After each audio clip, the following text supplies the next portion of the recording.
வயசில் இருக்கும்போது நிறைய பேர் நம்மளை என்ன கேட்பாங்க, நீ என்னவா வரப்போகிற அப்படின்னுட்டு.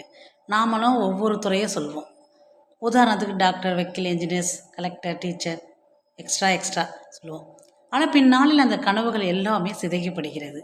இது ஏன்னு கொஞ்சம் யோசிங்க.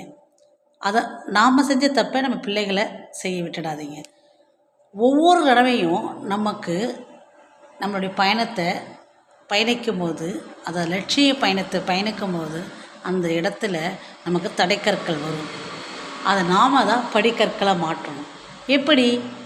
நீங்கள் தாங்க யோசிக்கணும். இது உங்களோட லட்சிய பாதை. நீங்கள் தான் உங்கள் லட்சியத்தில் முன்னோக்கி போகிறதுக்கு உண்டான வழிகளை உருவாக்கணும்.